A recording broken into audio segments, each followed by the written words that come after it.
Pesantren Persis 97 Cikajang itu sudah mulai mampu membawa santri ke arah yang bisa dibilang real agropreneur, di mana kami di sini sudah mulai mengelompokkan santri ke garden processor atau ya santri yang benar-benar aktif mau berkebun, mau bertani. Bahkan juga kami mengelompokkan santri ke prosesor, dalam artian proses ketika ada hasil panen diproses menjadi bahan pangan atau bahan makanan. Terus juga ada tim marketing. Sebelum tim marketing itu kami pun sudah mulai merilis produk dalam bentuk produk sayuran fresh itu. Meskipun bidikan kita hari ini baru pasar lokal, belum berani kita sampai melonjak ke supermarket contoh, karena memang kan standar atau SP-nya terlalu berat untuk tim yang memang baru belajar.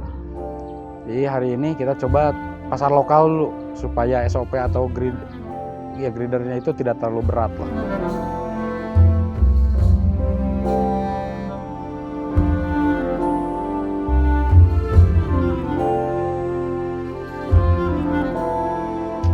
Untuk pesantren 176 Al-Ma'ruf Pasir Jambu sekarang memang sedang bergelut di bidang agropreneur, di mana alhamdulillah sekarang bisa mengisi salah satu supermarket, salah satu pasar modern, di mana tidak langsung mengisi terhadap supermarket, tapi kita ikut terhadap koperasi yang memang sudah menjadi supplier supermarket.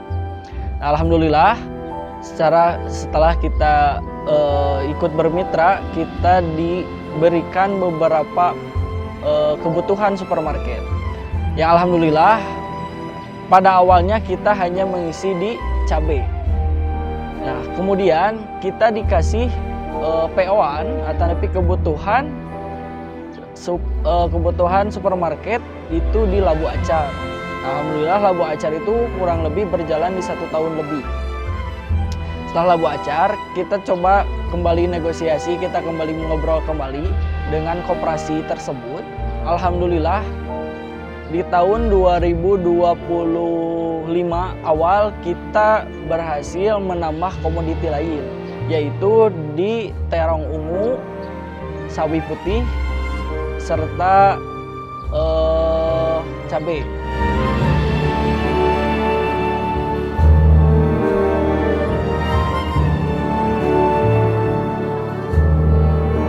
Di pesantren Persis 259 Firdaus Pangalengan ini ada BUPP, Badan Usaha Pengembangan Pesantren, di mana ini akan menjalankan kurikulum santri siap tani dimulai dari jenjang madrasah ibtidaiyah, madrasah sanawiyah, dan madrasah aliyah. Program SST ini berbeda-beda jenjang, berbeda-beda kurikulum. Umpamanya kalau mu'alimin nanti sampai praktek ke kebun. Kalau sanawiyah misalnya bentuknya lebih kurang dari itu. Kemudian madrasah ibtidaiyah umpamanya sekedar pengalaman atau pengenalan dasarnya begitu. Jadi bagaimana terintegrasi antara 3 jenjang ini diantaranya.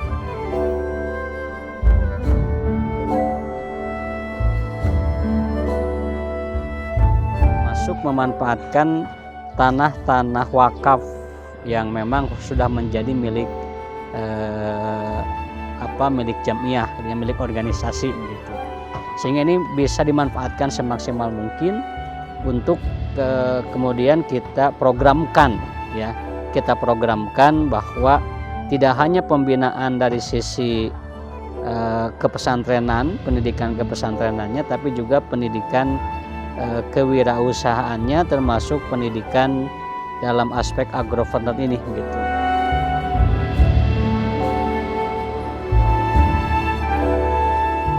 Jadi santri bukan hanya belajar secara keilmuan saja, tapi santri dilibatkan dalam skill baik dalam tani ataupun ternak melalui agropreneur tersebut.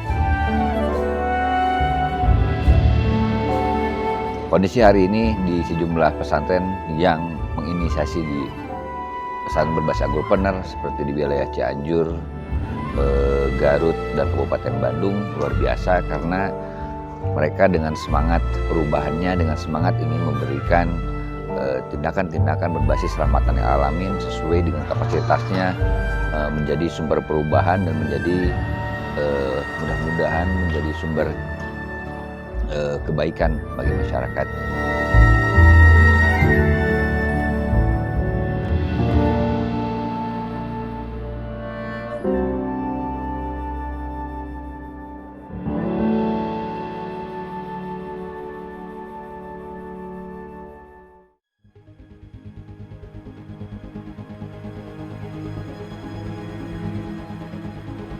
Melakukan tindakan proses redefinisi pesantren dengan situasi hari ini adalah tindakan yang harus segera dilakukan karena tanpa melakukan proses redefinisi dengan situasi terkini bisa jadi pesantren akan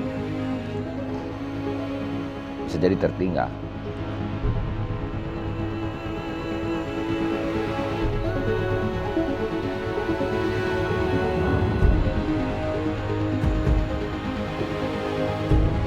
Kami sangat menyambut baik dan sangat mendukung,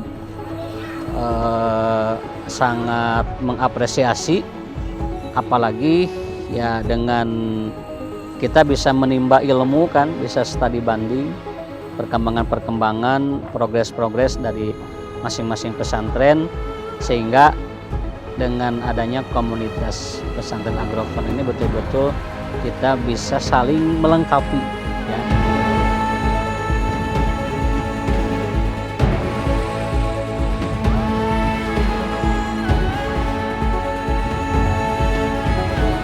Dan yang paling pokok dan penting, yakni konsistensi dalam gerakan, meskipun gerakan kita sekecil apapun, maka itu mesti dilakukan.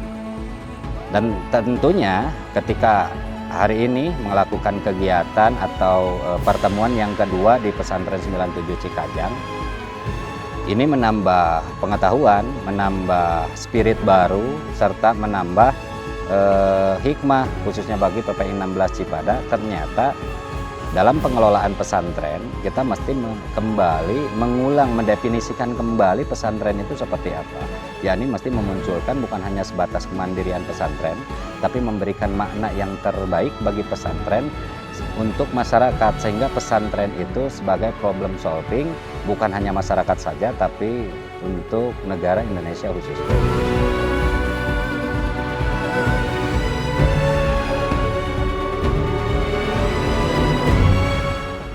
Melalui semangat besar anak-anak menjadi motivasi khusus untuk asatid yang hari ini dipercaya untuk mengelola kewirausahaan pesantren.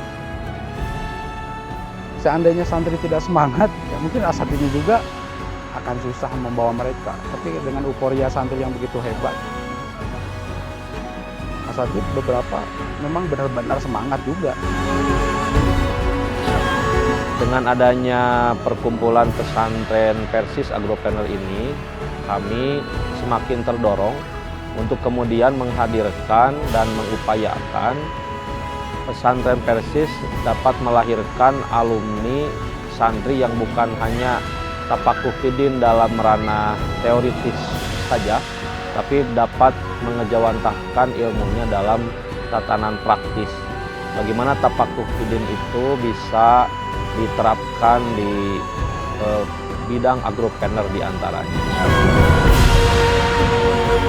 Pesantren Persis Agropreneur yang memang bisa menginspirasi, bahkan menjadikan yakin untuk mencapai tujuan yang menurut saya sangat besar, menjadikan agropreneur ini menjadi ekonomi mandiri pesantren. Karena itu hadirnya pesantren agropreneur bisa menjadi semacam solusi perubahan. Dengan demikian menghadirkan pesantren bukan hanya sekadar solusi di ranah aspek keagamaan saja, tapi pada ranah aspek permasalahan sosial kemasyarakatan termasuk urusan perekonomian dan pangan.